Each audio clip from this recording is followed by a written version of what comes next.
Experiment to measure the amount of dissolved oxygen in a sample of water by means of redox titration. In this experiment, we will measure the amount of dissolved oxygen in a sample of water using a method known as the Winkler method. This experiment involves collecting a sample of water in a bottle. Pour some of the water being analysed into the bottle. Shake the bottle a few times and empty out the water. Rinsing out the bottle with water removes any impurities, wets the inside of the bottle and helps avoid trapped air bubbles. Submerge the bottle completely in the water to be analysed and fill the bottle right to the top.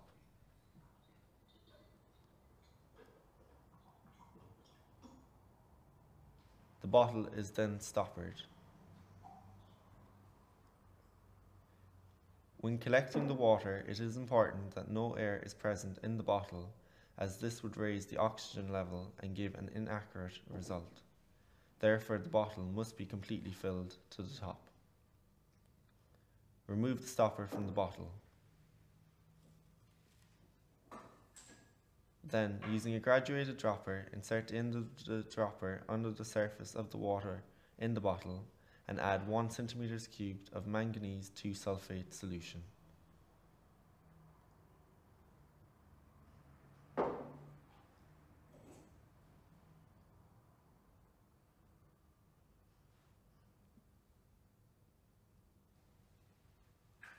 Using another graduated dropper, insert the end of the dropper under the surface of the water and add 1 cm³ of the alkaline potassium iodide solution. Since both solutions are quite dense, note that these solutions sink to the bottom of the bottle. Note the brown precipitate being formed in the bottle. What is happening can be explained as follows. When the manganese 2-sulfate solution, MnSO4, and alkaline potassium iodide solution, a mixture of NaOH and Ki, are added to the water, the Mn2+ ions and the OH- ions from the alkali react together to form a white precipitate of manganese 2 hydroxide, as shown in the equation on screen.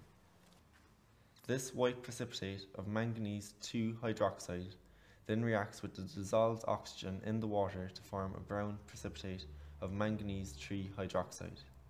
The equation for this reaction is shown on the screen. Stopper the bottle. There will be a slight overflow of the water. Shake the bottle vigorously for about half a minute.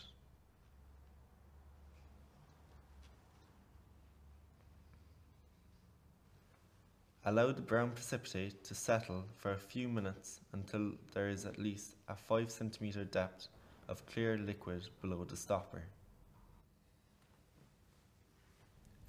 Using a graduated dropper, carefully add 1 cm³ concentrated sulfuric acid to the bottle, allowing the acid to flow down the inside of the glass.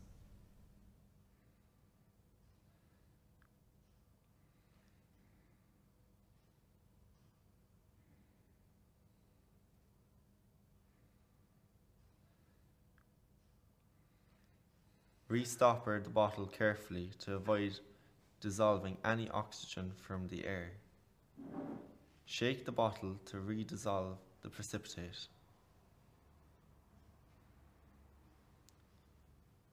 If the precipitate is difficult to dissolve, we may have to add a few more drops of concentrated sulfuric acid.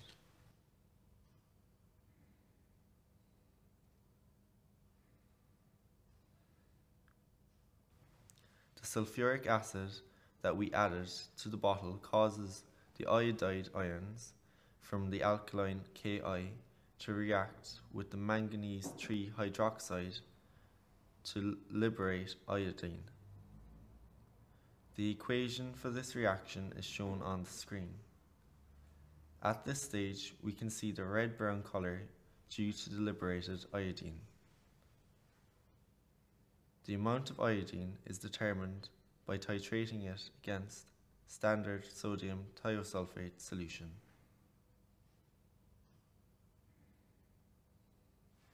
We will now perform two titrations to determine the concentration of iodine in the water sample. Using a pipette, 100 centimeters cubed were placed from the bottle into a conical flask. Note that we are using a large sample, so the pipette was filled a number of times. The burette was filled to the 0 mark with sodium thiosulfate solution. Titrate in the usual manner until a pale straw colour is obtained.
Add a few drops of starch solution and continue titrating until the blue-black colour disappears.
Repeat the procedure with a second sample from the bottle.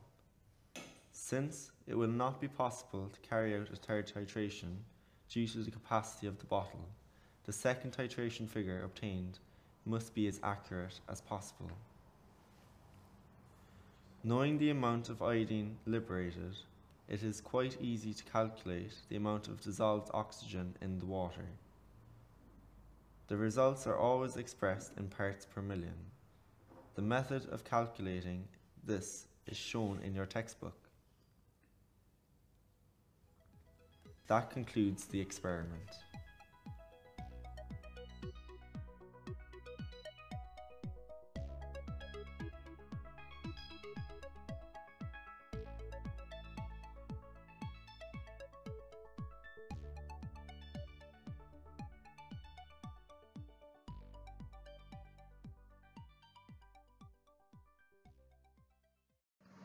Nah, teman-teman, tadi itu teman-teman sudah menonton video bagaimana cara kita menguji suatu parameter DO di perairan, di sampel gitu ya. Nah, minggu lalu kemarin ya, kalian sudah belajar tentang dissolve oksigen terlarut gitu ya di dalam suatu perairan. Di suatu perairan, kalau kita ingat di minggu lalu, itu mengandung oksigen terlarut, di mana kalau oksigen terlarut ini semakin banyak di suatu perairan, maka itu akan menandakan perairan itu lebih bagus gitu. Jadi semakin tinggi justru nilai DO ini akan semakin bagus untuk perairan. Nah, untuk bahan organik, kemarin teman-teman juga sudah bahas sedikit teori tentang bahan organik, tapi belum secara mendalam tentang nilai-nilai BOD, tentang COD gitu ya. Kita terakhir kemarin, kalau saya boleh ingatkan, teman-teman kan belajar bagan alir ya, TOC.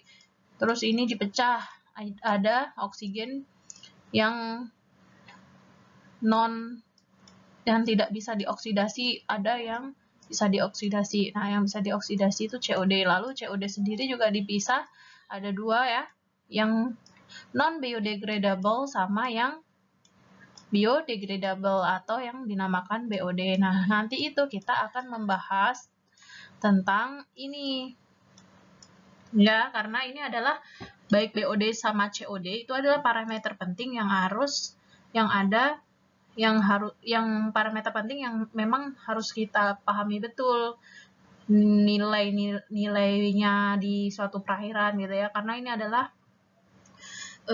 melambangkan polutan, tentunya polutan yang organik gitu. Kalau yang anorganik nanti kita bahas setelah UTS anorganik ya. Kalau di sebelum UTS kita bahas dulu seputar yang organik. Nah, nanti di minggu terakhir sebelum UTS, minggu ke-7, itu nanti kita juga akan belajar ini tentang minyak, deterjen, dan fenol kalau memang memungkinkan ya.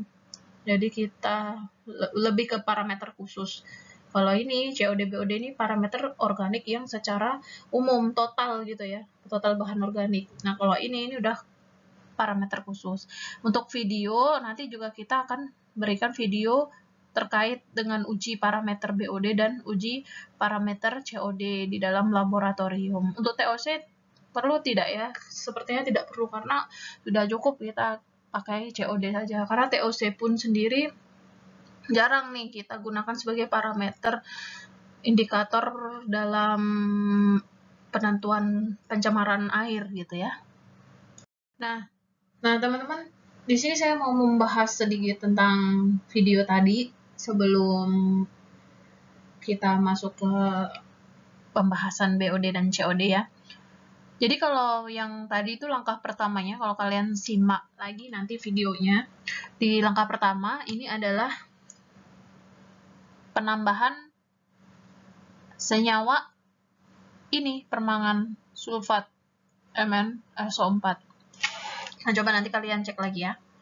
Nah, penambahan MnSO4 ini kalau diamati dari sampel yang ditambahkan tadi, dari dia yang asli warnanya sampel, dia menjadi sedikit terbentuk endapan berwarna putih setelah ditambahkan MnSO4. Nah, ketika ditambahkan MnSO4 ke dalam sampel, si MnSO4 itu akan berikatan dengan si H2O. Jadi Mn-nya itu kan Mn2+, ya, akan berikatan dengan unsur OH- dari H2O. H2O kan H+ dan OH-. MnSO4 itu kan Mn2+ dan SO4 2-. Sehingga Mn2+-nya ini berikatan dengan si OH- ini tentunya karena positif dengan negatif membentuk MnOH2. Nah, MnOH2 ini kalau diamati warnanya itu akan membentuk endapan berwarna putih, ya. Presipitasi namanya. Nah, presipitasi itu adalah reaksi pengendapan. Reaksi pengendapan biasanya presipitasi itu adalah senyawa yang belakangnya ini ada OH-nya setelah unsur kation. Gitu ya. Biasanya selalu membentuk endapan kalau ada OH-nya gini. Selanjutnya langkah 2 ini kita menambahkan Ki, kalium iodida, atau biasa kita sebut dengan potasium iodida.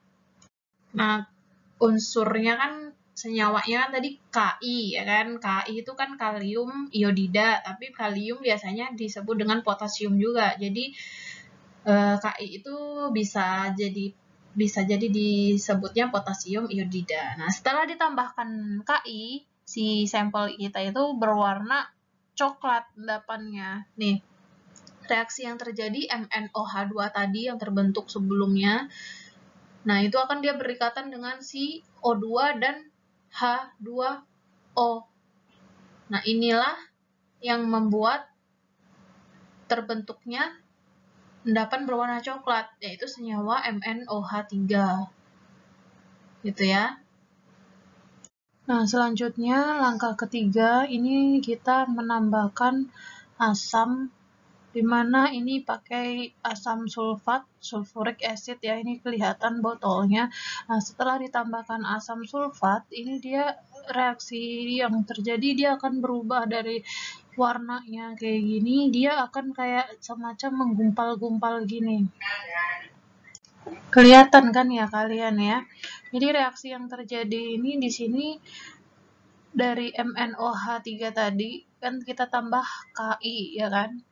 Nah, Ki ini membentuk dari reaksi kimianya dia akan membentuk imin ya, imin karena dia K+ dan imin. Ki itu K+ dan imin. Nah, K-nya dia berikatan dengan si OH-nya air H2O kan H+ dan OH-. K-nya berikatan dengan OH- menjadi KOH. Nah, I-nya ini dia akan menjadi I2. Ya, jadi hasil akhirnya setelah dikocok ya, setelah ditambah H2SO4 dan dikocok, dia berubah menjadi seperti ini secara visual. Nah, ini reaksi yang terjadi, dia menghasilkan I2 dan H2O dan Mn2+. Selanjutnya, senyawa sampel ini akan dilakukan titrasi. Tapi sebelumnya ini harus ditambahkan dengan 2 senyawa. Nah, coba kalian cari ya. Cari, ini ada soal. Yang pertama, menggunakan prinsip metode apakah dalam pengujian DO? Tadi sudah saya jawab, saya jelaskan tadi ya, barusan aja. Terus yang kedua, temukan step yang hilang dalam penjelasan saya, sesuaikan dengan prosedur pengujian DO di dalam SNI nomor ini, tentang uji oksigen terlarut secara iodometer. Nah, jadi langkah yang hilang ini ada 2 langkah ya. Penambahan senyawanya ada 2 yang belum saya jelaskan. Terakhir kan menambahkan H2SO4. Nah, jadi senyawa apa yang harus ditambahkan ke dalamnya, bandingkan dengan SNI di video tadi ya. Di video tadi bandingkan dengan SNI. Nah, hasil akhir dari uji sampel ini yang didapat reaksinya, yaitu I2 tadi berikatan dengan S2O3, ini dari senyawa H2SO4 yang ditambahkan ya, menjadi imin dan S4O5 2-min. Nah, ini metode apakah yang digunakan? Ini ditanyakan di sini ya. Yang jelas dia menjadi berubah warna dari yang semula warnanya coklat seperti ini, dia berubah menjadi, tonton di videonya tadi. Oke, untuk parameter DO kita sudah selesai.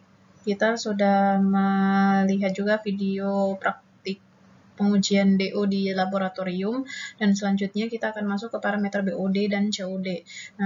Nah, tapi sebelumnya ini kita harus belajar dulu nih teorinya BOD sama COD. Setelah itu baru kita tonton video praktik uji laboratoriumnya gitu ya.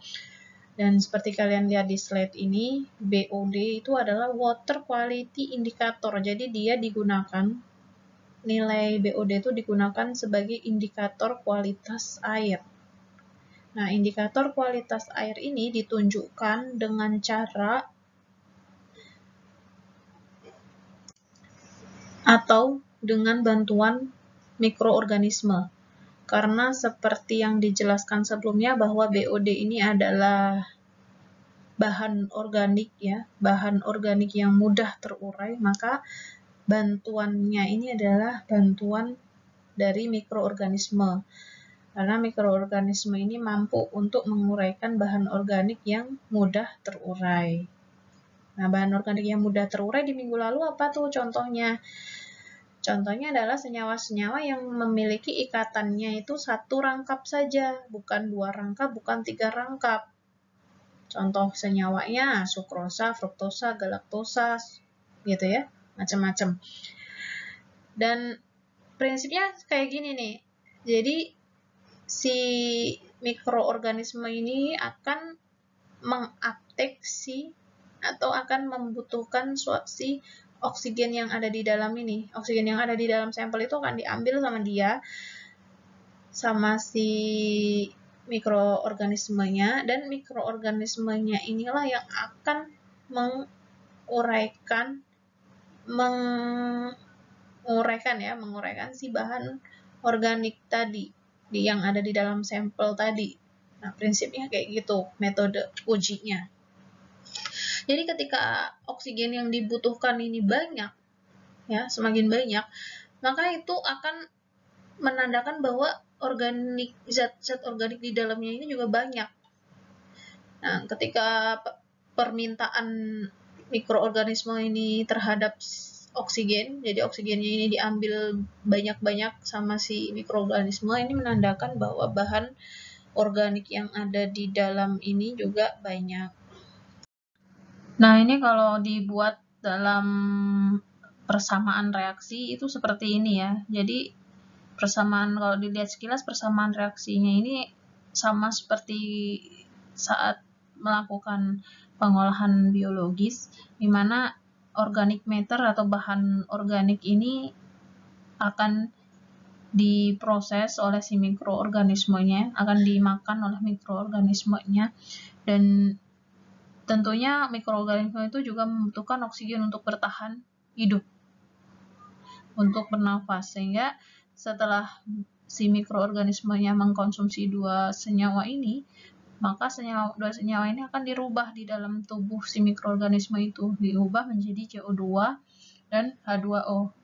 Nah, kan mikroorganisme itu sama kayak makhluk, sama kayak kita ya. Kita itu bernafas menggunakan oksigen, dan keluarnya adalah karbon dioksida dan uap air, begitu ya.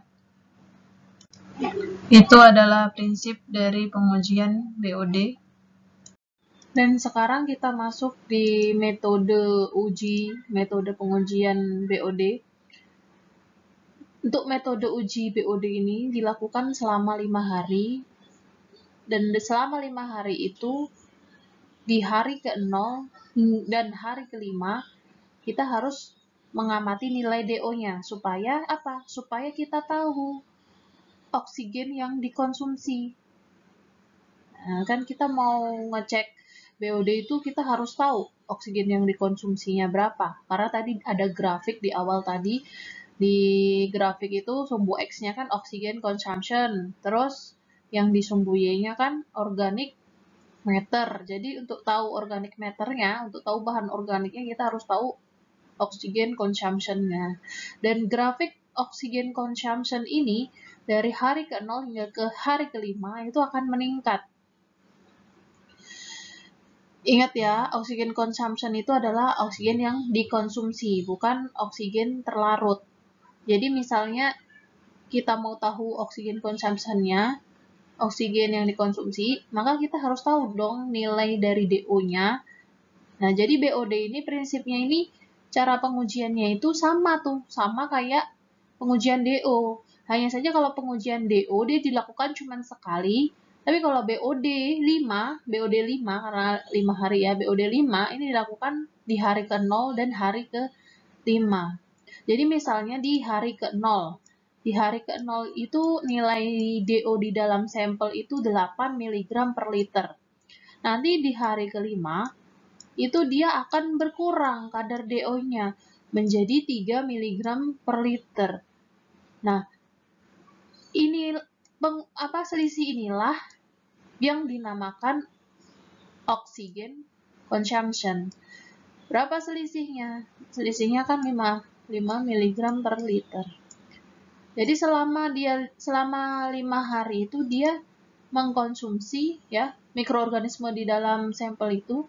Selama 5 hari mikroorganismenya akan mengkonsumsi si oksigen sebanyak 5 mg per liter. Selanjutnya berapa gitu nilai BOD-nya? Nilai BOD-nya bukan 5 mg per liter ya, tapi 5 mg per liter ini adalah oksigen consumption-nya, dan ini akan dikonversi menjadi nilai BOD. Bagaimana cara mengkonversinya nanti ada di video. Kalian tonton ya. Nah, kalau ini adalah metode uji yang lain, metode uji yang berbeda dari metode uji yang sebelumnya. Kalau yang metode uji sebelumnya itu dia perlakuannya itu sama seperti saat menguji DO di video yang pertama tadi di awal.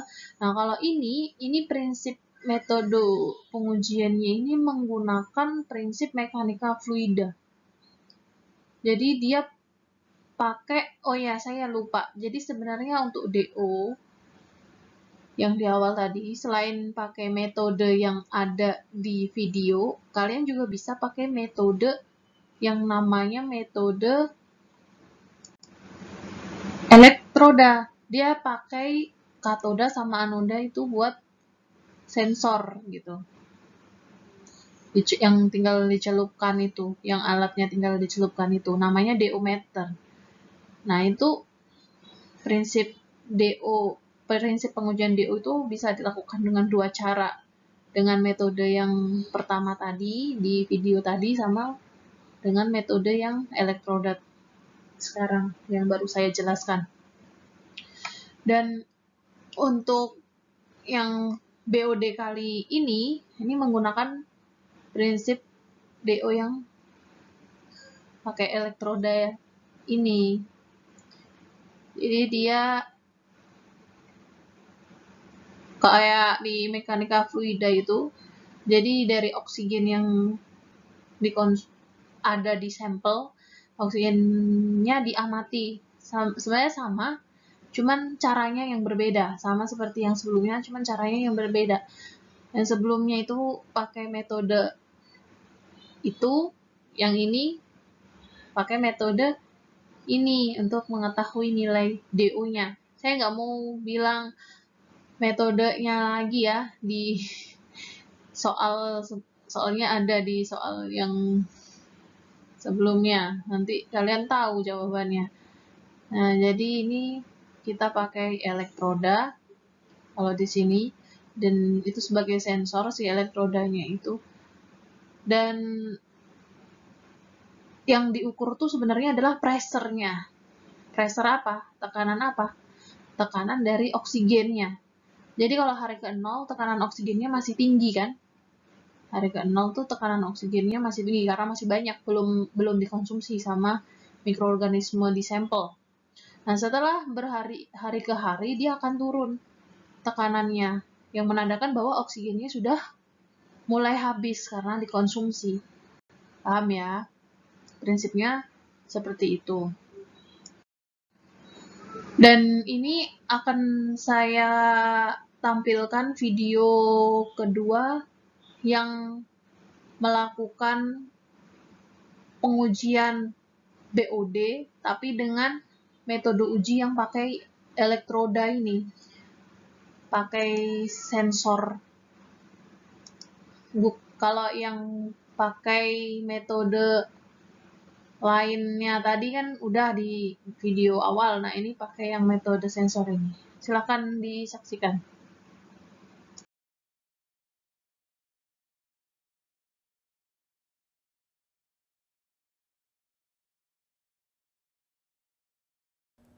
The biochemical oxygen demand is an empiric laboratory assay which indirectly measures the amount of organic matter contained in a water sample.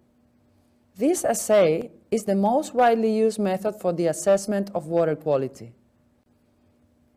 The equation on the screen describes the biochemical process behind the BOD assay. BOD is, in fact, a measure of the amount of oxygen consumed by heterotrophic bacteria for the oxidation of organic matter. Hence, BOD is expressed in milligrams of oxygen per liter. And the higher the amount of organic matter in water, the higher the BOD value. Although there exist various methods for BOD measurement, the principle is the same for all of them. A volume of water sample is put in a recipient where the changes in the oxygen content are measured before and after incubation at 20 degrees for a certain time. If the sample is expected to have a low content of microorganisms, an inoculum should be added. Moreover, an extra nutrient solution may be added to ensure that the growth of microorganisms is not limited. BOD values increase over time as organic matter is progressively biodegraded. However, after 5 days, the majority of the organic matter contained in the sample has already been degraded. For that reason, BOD5, which is measured after 5 days of incubation, is the most widely used method. On the other hand, if the aim is to measure the total content of biodegradable organic matter, BOD21 is measured after 21 days of incubation. The oxidation of other compounds present in the water sample can also contribute to the consumption of oxygen.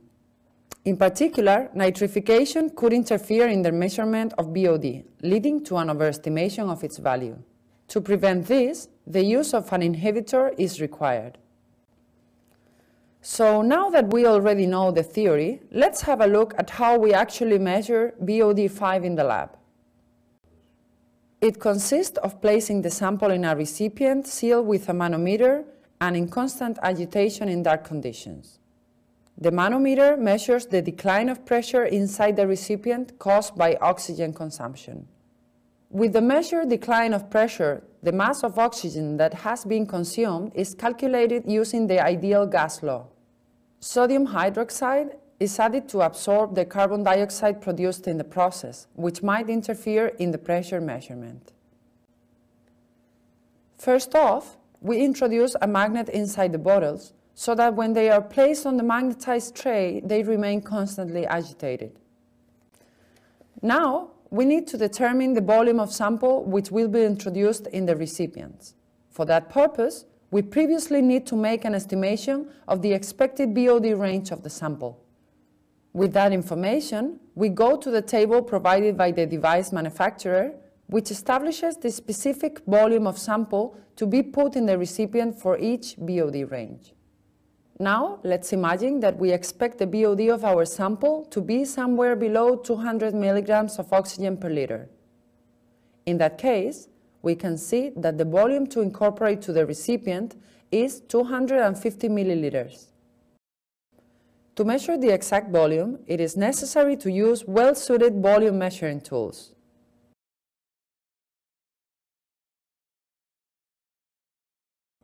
Once the volume is measured, we must introduce it into the recipients. To ensure that we will always fall within a valid range, it is recommended that 3 different volumes are used for each sample. At this point, we will add the nitrification inhibitor. Now it is time to put the sodium hydroxide into the plastic enclosure located within the manometric cap. Next, we can proceed to firmly close the bottles to guarantee an airtight environment inside. After that, we make sure all manometric caps are reset to start measuring from afresh. Once that's done, we introduce all recipients containing our samples in the magnetized tray, which is already located inside the incubator at 20 degrees Celsius in dark conditions. After 5 days in the incubator, it is time to take the measurements of the manometric caps. If the value is out of range, no value will be displayed. Once the values of the manometric caps have been noted down, one more step is needed to get the final BOD5 value. To that end, we will use the following equation, where the term factor appearing in the formula corresponds to the figure obtained from the standard table for our specific sample volume. In our case, we have used a sample volume of 250 milliliters, since we estimated that our BOD value would not exceed 200 milligrams of oxygen per liter. Then, as you can see in the table, the value of the factor to be used is 5. Now, we proceed to multiply this factor by the value of the manometric cap display, which is 25. With that, we obtain a final BOD5 value of 125 milligrams of oxygen per liter. With that, we reach the end of this first video tutorial. Thank you for your attention and hope to see you in the next video of this series.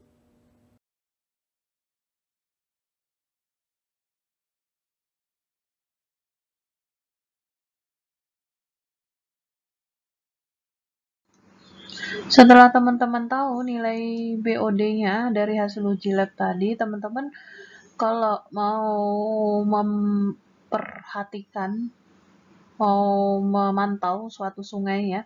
Nah, sungai ini ternyata kurang lebih ini nilai BOD-nya itu sekitar 2-8 mg per liter sungai itu.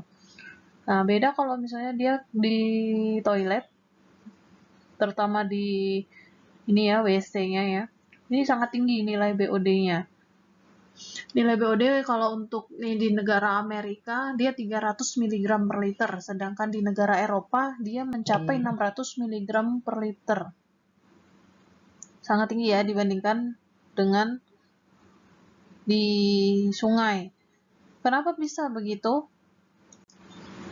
Karena di sungai ini terjadi purifikasi ya dia. Dia bisa memperbaiki sendiri badan airnya ketika ada polutan yang masuk. Nah, si BOD ini kan menunjukkan bahan organik di dalam suatu perairan. Nah, ketika dia bisa melakukan purifikasi sendiri, maka bahan organiknya itu juga akan hilang dengan sendirinya. Beda sama ketika dia di WC. Di WC ini dia tidak terjadi purifikasi karena nggak ada aliran ya. Semakin dia banyak aliran seperti di sungai, semakin dia mengalami pergerakan airnya, itu semakin dia bagus. Karena akan ada oksigen bertambah di dalamnya. Sehingga ketika oksigen banyak di perairan, dia akan mengoksidasi si bahan-bahan organik itu yang menjadikan bahan organik itu akan terurai dengan sendirinya. Gitu. Jadi kalau kalian sampling di sungai itu bahan organiknya kecil BOD-nya karena dia bisa menguraikan sendiri bahan organiknya. Nah, terus kita amatin deh ini di Amerika Serikat sama Eropa. Kenapa Amerika Serikat lebih kecil nilai BOD-nya daripada di Eropa? Nah, ternyata konsumsi airnya itu untuk kebutuhan toilet ini di Amerika itu lebih besar konsumsi air bersih. Sebesar berapa? 100 galon per kapita per hari, per orang per hari. Nah, kalau konsumsi air bersihnya lebih banyak, maka ya yang terjadi bahan organiknya ini akan teroksidasi oleh si air bersih itu. Gitu. Sehingga bahan organiknya bisa kecil. Bahan organik yang dihasilkan ini jadi lebih kecil dibanding Eropa. Karena Eropa ini ternyata kebutuhan air bersihnya yang dipakai itu cuma 40 galon per kapita per hari. Bisa dimengerti ya. Jadi kalau di logika ya, kalian misal punya air kotor, air yang banyak bahan, atau air yang banyak mengandung bahan organik yang mudah terurai, air sama gula ya. Nah, kalau kalian punya air sama gula, kalau airnya 100 sama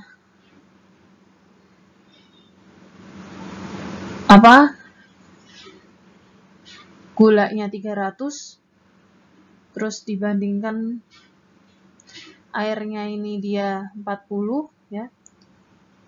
Sama ya gulanya ini, misalnya kita punya gula yang sama terus kita aplikasikan ke air yang 40 galon 40 liter atau 40 galon ya, sama air yang 100 galon. Maka yang lebih manis yang mana? Ya yang 40 galon. Karena airnya sedikit, jadi terlalu manis. Jadi bahan organiknya banyak. Nih ya, Eropa banyak bahan organik di toiletnya karena airnya sedikit. Bisa dimengerti kan ya? Harusnya bisa ya. Terus bagaimana cara mengolah untuk air yang tercemar dengan bahan organik yang tinggi? Ya, yang tadi sudah dijelaskan, untuk mengolahnya bisa menggunakan bantuan mikroorganisme, ya kan? Atau bisa kita bilang pengolahan biologis. Nah, mikroorganisme ini bisa ditumbuhkan, bisa bisa kalau ibaratnya ini tempat tinggalnya mikroorganisme ini bisa kita bikin sehingga mikroorganismenya itu menjadi banyak dan tersebarnya merata. Nah, kita bikin surface areanya untuk tempat tinggal mikroorganisme ini. Semakin dia banyak, semakin luas surface areanya, maka mikroorganisme yang ada di dalam situ juga semakin besar. Jadi berbanding lurus gitu ya. Nah, ini adalah contoh media atau tempat tinggal si mikroorganisme itu. Ini lapis-lapis ya dia, dan ini berongga-rongga kayak plastik biasa, plastik bahannya. Nah, tapi ini kalau kalian lihat ini ada pori-pori, ini lubang-lubang plastik ya. Karena ini gelap makanya nggak kelihatan pori-porinya ya. Nah, si mikroorganisme itu akan menempel pada media ini. Kalau kita nggak pakai media ini gimana? Bisa aja, nggak apa-apa nggak pakai media ini. Langsung pakai reaktornya itu tanpa ada media di dalamnya. Tapi ya gitu, nanti persebarannya dia kurang merata. Jadi kalau kita pakai cuman reaktornya aja, nanti si mikroorganisme itu akan jatuh di bawah sini. Dia tidak tersebar. Kalau kita pakai media kan begini dia. Media tumbuhnya, dia tersebar di setiap lapisannya. Tapi kalau nggak pakai, dia akan ada di bawah aja. Sebenarnya bisa juga kalian mau pakai reaktor doang tanpa media, tapi kita harus pakai baling-baling, jadi diaduk terus gitu. Supaya mikroorganismenya bisa homogen, bisa bercampur terus, bisa merata gitu. Nah, sekarang kita masuk ke parameter COD, Chemical Oxygen Demand. Nah, sebenarnya Chemical Oxygen Demand ini juga dia sama ya, dijadikan sebagai suatu indikator kualitas perairan. Akan tetapi tadi seperti di awal, untuk COD ini adalah gabungan dari yang susah terurai dan yang mudah terurai, yaitu BOD.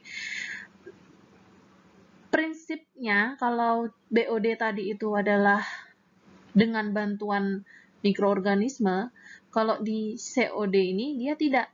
Jadi dia tidak menggunakan bantuan mikroorganisme.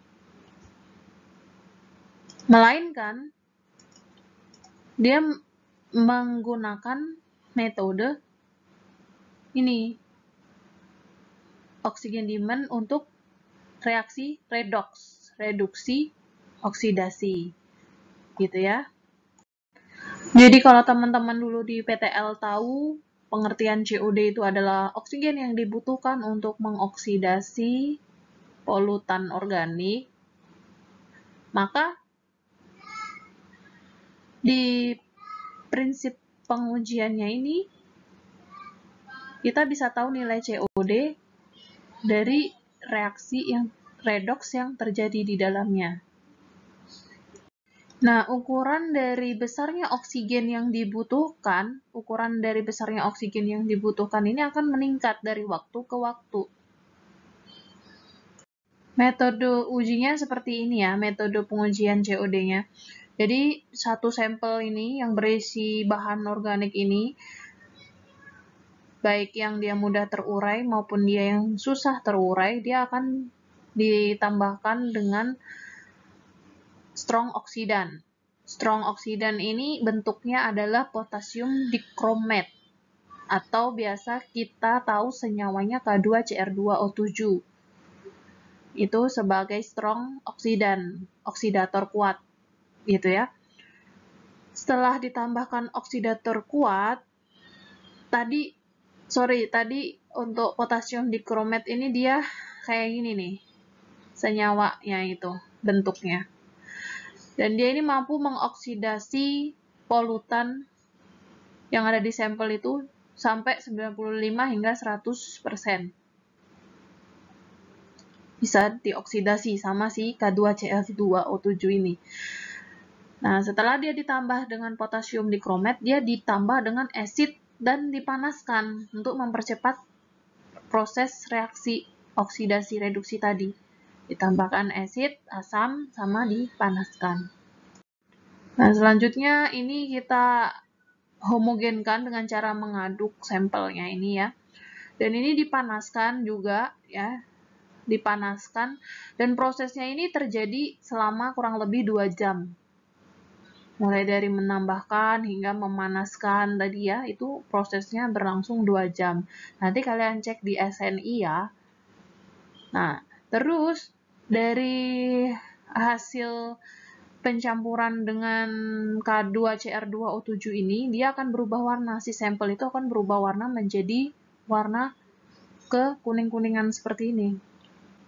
Nah, setelah dia ditambah dengan H2SO4 sebagai katalisator, kan H2SO4 itu tadi yang mempercepat proses reaksinya, dia akan berubah warna menjadi sampel yang diuji itu akan ada yang menjadi hijau warnanya. Tergantung dari beban organik di dalamnya. Kalau dia beban organiknya tinggi, maka dia akan semakin hijau warnanya.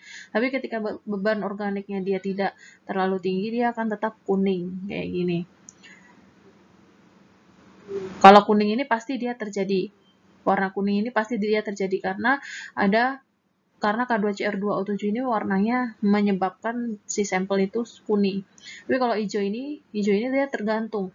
Kalau katalisatornya tadi kan asam H2SO4. H2SO4 itu kan warnanya putih, ya kan? Nah, ketika dicampurkan H2SO4 ke dalam sampel, itu warnanya kalau yang organiknya tinggi akan berubah menjadi kehijauan seperti ini, paham ya? Tapi kalau yang beban organiknya tidak tinggi, dia akan tetap berwarna seperti ini. Dan sampel yang sudah ditambahkan oleh keduanya ini dipanaskan, setelah itu didinginkan sebentar dan kemudian dibaca menggunakan spektrofotometer. Spektrofotometer itu metode pengujian dengan metode ini cahaya ya. Jadi kalau cahaya punya panjang gelombang. Dan ini kalian kalau cek di SNI ini lengkap. Dari mulai tadi DO, BOD, COD itu lengkap. Nah, kalian kalau bingung, kalian baca-baca SNI-nya, gitu ya. Dan setelah kita baca di dalam spektrofotometer, alatnya namanya, dia akan muncul nih nilai absorbansinya.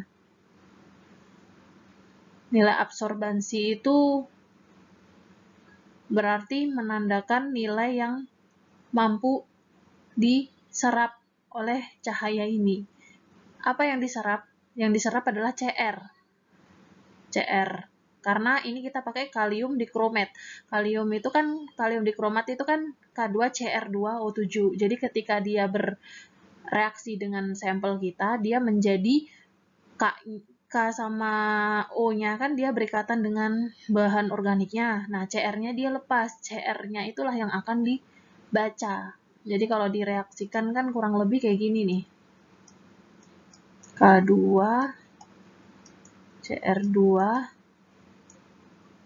K2CR2O7 atau berapa gitu ya, nanti dicek lagi ya. Ini kurang lebih aja saya contohkan. C6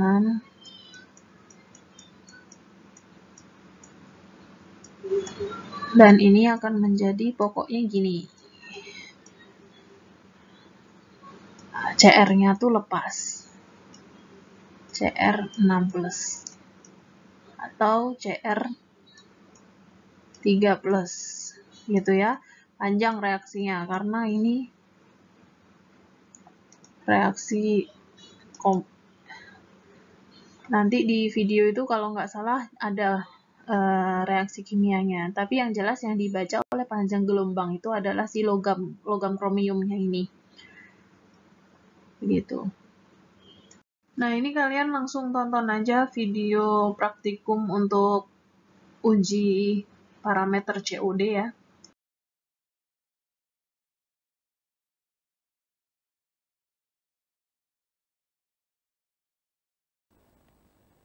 The chemical oxygen demand, COD, is an empiric laboratory assay which indirectly measures the amount of total organic matter, biodegradable and non-biodegradable, contained in a water sample. In particular, COD measures the amount of oxygen consumed for the oxidation of total organic matter. Thus, it is measured in milligrams of oxygen equivalent per liter. COD is related to biochemical oxygen demand, BOD, another standard test for assaying the oxygen demanding strength of wastewaters. However, whereas VOD is a measure of the amount of oxygen that bacteria will consume while decomposing organic matter under aerobic conditions, COD does not differentiate between biologically available and inert organic matter, and it is a measure of the total quantity of oxygen required to oxidize all organic material into carbon dioxide and water. In this way, the COD values of a water sample can be typically related to its BOD values in a more or less constant ratio. COD values are always greater than BOD values, but COD measurements can be made in a few hours, while BOD measurements take at least 5 days. Since the COD test can be performed rapidly, it is often used as a rough approximation of the water's BOD. Even though the COD test measures some additional organic matter, such as cellulose, which is normally not oxidized by biological action. There exist different methods to measure COD. In all of them, a fixed volume with a known excess amount of an oxidant is added to the water sample being analyzed. The basis for the COD test is that nearly all organic compounds can be fully oxidized to carbon dioxide with a strong oxidizing agent under acidic conditions at high temperature. After a digestion step, the concentration of organic substances in the sample is calculated from a titrimetric or a spectrophotometric determination of the remaining oxidant. In this video, we will explain how to measure COD with the colorimetric method based on a spectrophotometric determination. The spectrophotometric method consists of adding a strong oxidant to the water sample under acidic conditions and using silver as a catalyst. The sample is then digested for 2 hours at 150 degrees Celsius, and its determination is done by using a spectrophotometer. During the digestion, the sample's organic carbon material is oxidized with the hexavalent dichromate ion found in potassium dichromate. The dichromate readily gives up oxygen to bond with carbon atoms to create carbon dioxide. The oxygen transaction from dichromate to carbon dioxide reduces the dichromate ion to the chromium ion. The amount of chromium ion is determined after oxidation is complete. In essence, a COD test determines the amount of carbon-based materials by measuring the amount of oxygen the sample will react with. Both chromium species are colored and absorb light or radiation in the visible region of the spectrum, but at different wavelengths. While the dichromate ion is visible at 420 nanometers, the chromium ion is at 600 to 620 nanometers, where dichromate has nearly zero absorbance. COD is quantified by colorimetric determination using a spectrophotometer at 600 nanometer, which measures the absorbance of light by the sample and correlates it to a COD concentration value. The Beer-Lambert law affirms that for some substances, light attenuation or absorbance is proportional to the concentration of attenuating species in the water sample. In other words, if the value of absorbance is known, the concentration of the substance can be deduced. In particular, the spectrophotometer measures the amount of chromium ion produced during the digestion of the sample, which is correlated to the concentration of organic matter. To start with, a relation between absorbance and concentration is required in order to further determine COD values. That is the reason why a calibration curve is prepared. The calibration curve consists of preparing standard solutions with known COD concentration and determining their absorbance at a given wavelength. This allows us knowing the relation between COD value and absorbance. To achieve this calibration standards whose behavior is the same as that expected in the COD assay must be used.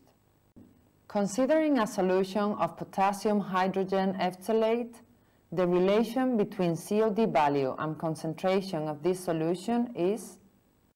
Knowing this, a scheme of 5 to 7 dilutions of the solution are made in order to obtain enough points to fit the calibration curve.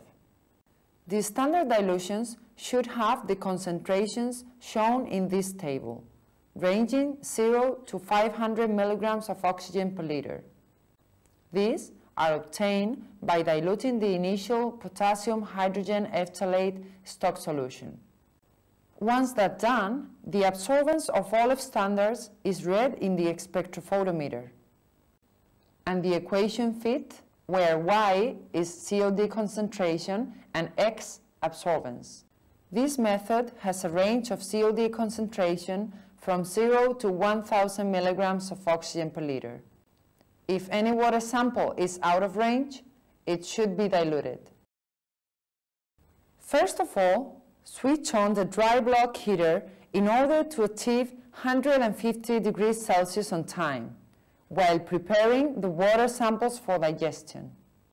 In order to zero out any light absorbed by anything in the solution other than the compound of interest, reference blanks are needed, which consist of the ionized water samples of 2.5 milliliters prepared in triplicate.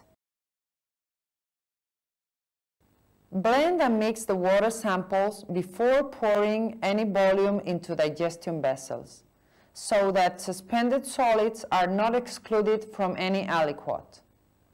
Prepare 3 replicates for each sample, so as to reduce error by eliminating outliers. Pour 2.5 milliliters of water sample into a digestion vessel, in case it is not necessary to make any dilutions of sample. After that, incorporate the reagents into each digestion vessel. Since a very exothermic reaction will occur, it must be done in the fume hood. First of all, introduce 1.5 milliliters of digestion solution to each digestion vessel. Then, introduce 3.5 milliliters of sulfuric acid. It is important to follow this order while introducing reagents. Close tightly each cup tube and mix them completely. Place tubes in the dry block digester preheated at 150 degrees Celsius and set the timer for 2 hours. After that, remove the tubes from the dry block digester and let them cool down. Once samples are cool, color vessels can be observed. The darker the orange color, the greater the COD value, and therefore the larger the amount of organic matter in the water sample. Sample must remain yellow or orange even after digestion. If a sample turns green, it means that the COD value is out of range, and this sample should have been diluted, so the analysis must be repeated. Before measuring the absorbance of each tube, reaction vessels must be completely mixed. Now it is time to use the spectrophotometer.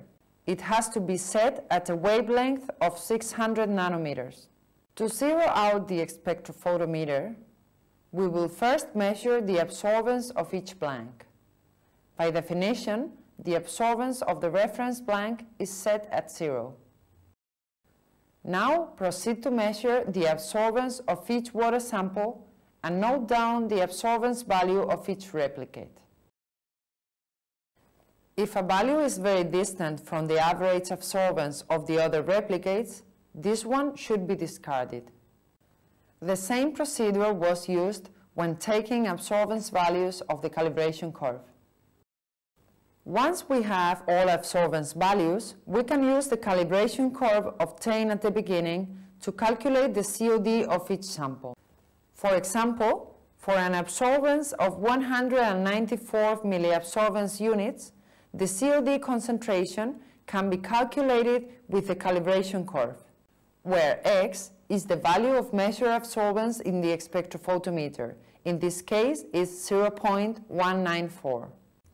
This gives a value for COD concentration of 511 milligrams of oxygen per liter. If any of the COD calculated values exceeds the method's range, a new replica should be done with a dilution of the sample. Thank you for your attention and hope to see you in the next video of this series.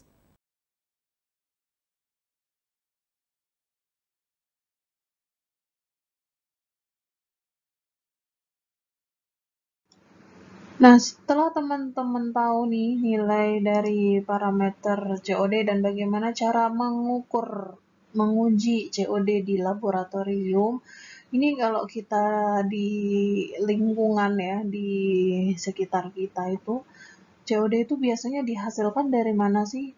Dari aktivitas industri, misalnya contohnya ya, aktivitas industri yang mempunyai cerobong asap, di situ akan menghasilkan polutan gas. Selain itu dari buangan air limbah. Nah, kalau yang dari polutan gas ini akan bereaksi dengan hujan ketika ada hujan. Jadi ketika bereaksi dia akan jatuh ke sungai, ke perairan kita. Dan jika ada polutan yang masuk ke dalam sungai ini, ke perairan ini akan menyebabkan apa? Menyebabkan oksigen di perairan ini menurun. Kenapa bisa menurun? Karena oksigennya dipakai untuk mengoksidasi si polutan tadi yang masuk. Nah, ketika oksigennya itu turun, yang terjadi apa? Di perairan itu kan ada biota, ya kan? Baik itu biota hewan atau tumbuhan, maka biota ini bisa kekurangan oksigen. Kekurangan oksigen sehingga biota perairan mati. Itu dampak yang terjadi ketika banyak COD di perairan kita. Nah, jadi ini adalah kesimpulan dari kuliah kita minggu ini. Kalau tadi kita belajar BOD dan COD, ini bedanya. Bedanya adalah kalau BOD ini oksigen yang dibutuhkan oleh mikroorganisme ya. Kalau COD, oksigen yang dibutuhkan untuk ini, oksidasi chemical, reaksi kimia oksidasi. Jadi sama-sama oksigen, sama-sama mau tahu oksigennya, bedanya di peruntukannya. Kalau ini peruntukannya untuk organisme, kalau ini peruntukannya untuk reaksi chemical. Dan BOD COD ini adalah best indicator for water treatment efficiency. Jadi kalau kita mau bikin IPAL, kita mau bikin ya instalasi pengolah air limbah itu ya. Nah, parameter yang paling baik yang kita gunakan itu adalah BOD dan COD, bukan parameter lain, karena parameter BOD COD ini adalah parameter seluruhan. Karena kalau kita mau pikir-pikir ya, pasti senyawa di